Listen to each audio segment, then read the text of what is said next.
la voie de la vérité et de la vie avec l'apôtre Joseph. Aujourd'hui, je voudrais vous présenter la personne même de Jésus.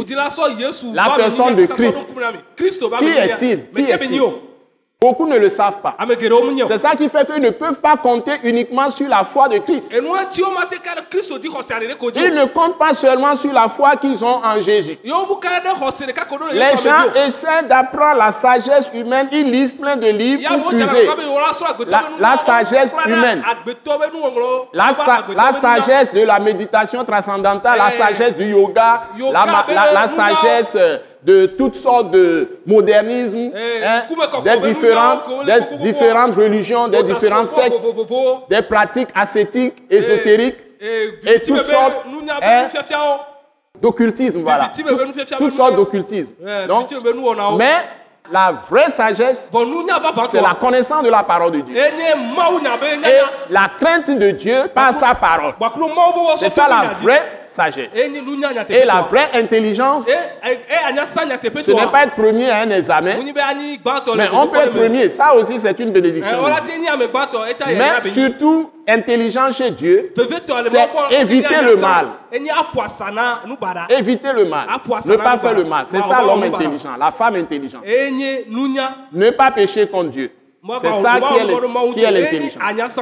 Le discernement, c'est d'être en concordance avec Dieu. Dans ce que tu fais, tu es dans son plan. Tu arrives à discerner sa volonté. Et tu fais sa volonté. Et tout cela n'est accessible qu'en une seule personne. Parce que Jésus a appelé la sagesse dans les proverbes. C'est en Jésus seul qu'il y a tout ça. C'est en lui que se trouvent les trésors de la connaissance et de la sagesse.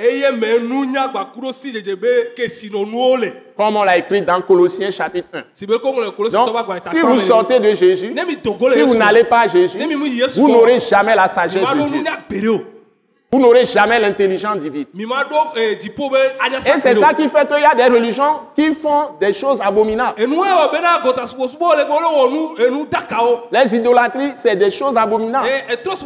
Parce que la malédiction de Dieu repose sur les gens. Il est écrit dans les prophètes que les idoles ont mangé les richesses de nos pères. On détruit tout. Donc, l'idolâtrie détruit un pays. Les coutumes, les traditions, tout ça. Que ce soit même dans l'église, les traditions, la religion. Ça tue. Ça abandonne la parole de Dieu. Ça détruit la parole de Dieu. Ça anéantit la parole de Dieu. Ça renverse la parole de Dieu et détruit la foi dans les gens. Mais quand les gens sont à la parole de Christ elle-même, Dieu renforce leur foi. Il leur donne la foi, ils sont sauvés, mais il renforce leur foi. Et ils peuvent faire des miracles, des produits, des signes, par leur foi. Ce message de l'apôtre Joseph Kodouak-Bemehin vous est présenté par le mouvement de réveil d'évangélisation Action toute âme pour Christ international, Attaque internationale. Pour plus d'informations et pour écouter d'autres puissants messages, merci de nous contacter au numéro indicatif 228 90 04 46 70 ou de visiter le site web atacinternational.org. Soyez bénis en Jésus-Christ.